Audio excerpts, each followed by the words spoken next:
What am I supposed to talk about? You talk about moms, like mom to mom. Am I supposed to, dad to dad. Hey, dad, come take a seat. Why are you looking at me like that? Dads, look, there's a lot I gotta say, but I gotta keep the video short. So we're gonna break this down into some bullet points. Because if I really had to tell you everything, how I got to these bullet points, you wouldn't even pay attention that long. My wife is off camera laughing at me right now. Dads, here's the deal. So here's where we're at today, dads. Jen and I have been married for 16 years at this point. We have 3 daughters, high school, middle school, and elementary school. And as you can see, I'm bald. Has nothing to do with that, but I like to say that it does just because it's fun. But the purpose of this video is really just to talk about a couple of things that I've learned being a husband and a father, that if I were to give some feedback, advice, or recommendation to younger husbands and fathers, I would say these things. And there are also things that now in my age and my, I'll say maturity very loosely, in my age and maturity that maybe I could have benefited from being as a younger parent and as a younger husband. The first thing is don't be afraid to try new things. That's the first thing.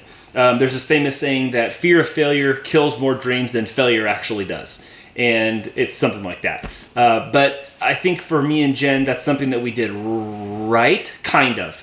And what I mean right, kind of, is we tried some big things, but I led the way in trying them without them kind of having the blessing of God's plan for our life. So that inadvertently threw us off course on 2 separate occasions at least.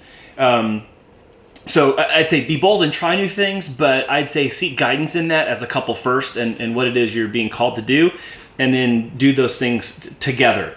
There were times when I felt like we were doing things together, and maybe we were for a short amount of time, but then it became we weren't, and it actually caused division between us and caused great friction and stress, and then ended up in trouble.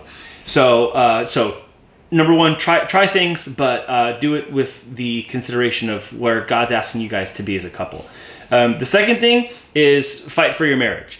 Fighting for your marriage sounds like super easy. I'm like, yeah, duh. Why does anybody have to tell me I have to fight for my marriage? There will be times when all you're doing is fighting, and that's not fighting for your marriage. Fighting for your marriage means that we're listening to each other. Fighting for our marriage means that we're doing the work together for our marriage, or we're doing work individually that will contribute to the health of our marriage, and doing that with love and care and with appreciation for what you're building together.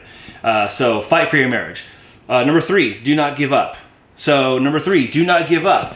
I have had over the years a very, very, very big problem with men I know who give up. And even though, in all honesty, there are times when Jen's felt like giving up or I felt on giving up, we have not given up. So it's not that you'll just go through life and you'll never feel like giving up. You will feel like giving up, but do not give up. We have friends who they did give up, and I freaking lose it when that happens because it's such a terrible precedent for when you just hit the ejection button in life in general, not just in a relationship.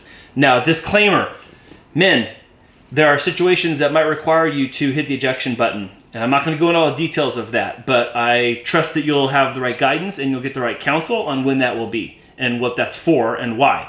Same thing for you ladies. I'm not saying that you should stay in a relationship that's abusive and physically abusive, emotionally abusive, that kind of thing. I'm not saying that. But you need to seek counsel and guidance on when it is that you do hit that ejection button. Otherwise, do not give up. Number 4 is probably the thing that I struggle with the most, just because I just like being the way I am, which is the do as I say, not as I do. As a parent, guys, that's a little bit tough, and you know it's a little bit of a hard sell. It's a tough sell, and even to myself, it's a little bit it's a BS. If I really want my daughters to know what to look for in a husband that I won't beat up, I should emulate the positive characteristics that I want that husband to have of theirs, so that they can feel loved and cared for, protected and safe, and also enjoy an adventurous life. But there's times when, I, in my mind, rationalize the way I'm acting or the way I'm carrying on about something, when I wouldn't want my future son-in-law to be doing that if he was my daughter's husband. So being aware of that and then course correcting on that is where the hard work is. Being aware of it is not hard work. Course correcting is the hard work. You got to be willing to do the hard work. But the do as I say, not as I do stuff, it just doesn't fly. And in all the years of us having daughters and being parents, we both know it just doesn't work that way. We've heard it doesn't work that way. And I would have been better at that in the earlier years, so that at this point in our life, I'm in a better place of just leading by example all the time, and they can be led by example at all time.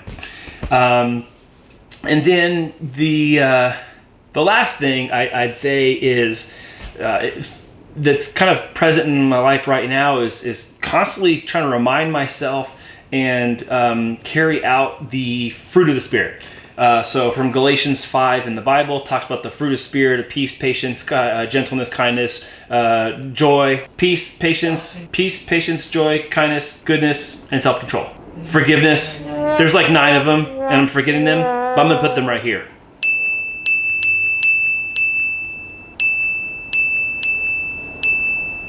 So those are the fruit of the Spirit.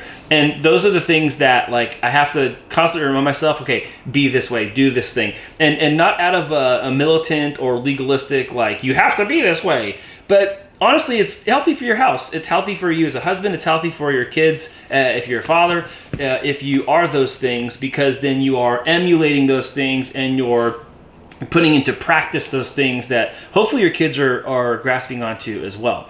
So as a dad, I think that's important. When I was being raised, I was able to witness a lot of this. And also, disclaimer, sometimes life throws curveballs and people are really far away from this set of attributes. And my parents weren't perfect. I'm not perfect. My kids aren't perfect.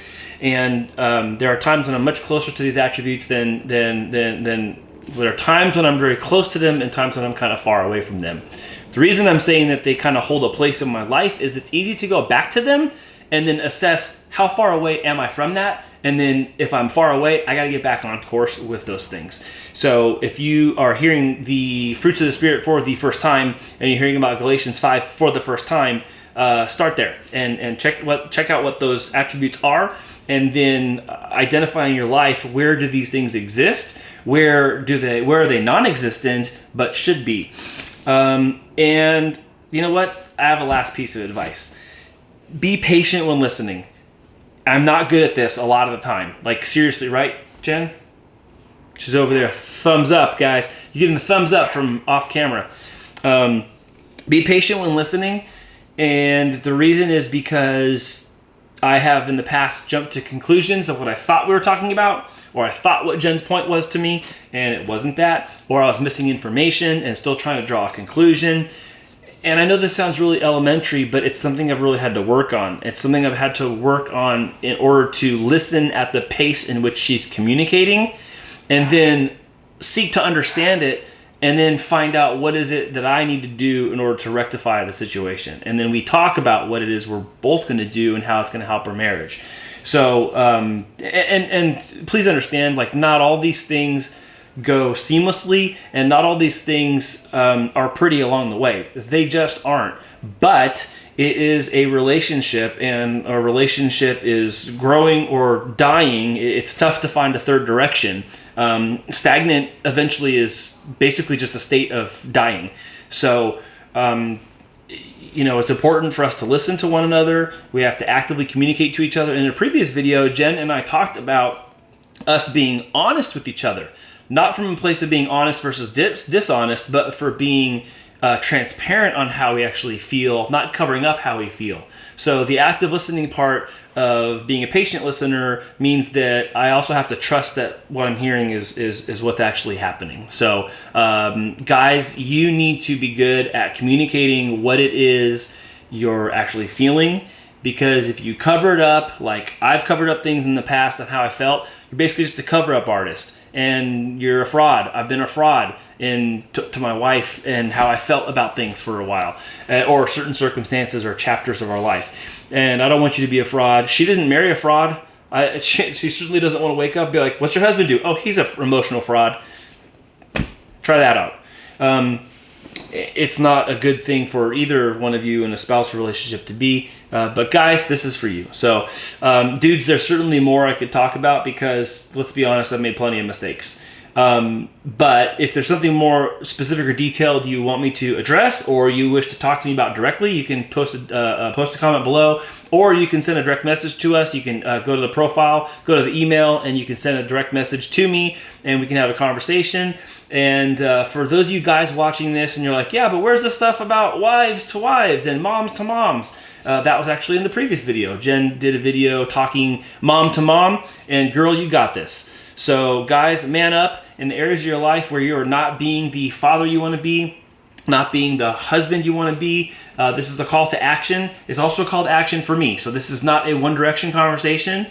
I'm also saying this in revitalization of the things that I need to be doing in my life to better provide emotional well-being, support, and consistency for my wife and also for my daughters. So best to you guys. We'll be back, Jen and I, for the next video, and we're going to talk about something else. I have no idea what that's going to be yet. So I guess that's it. Later.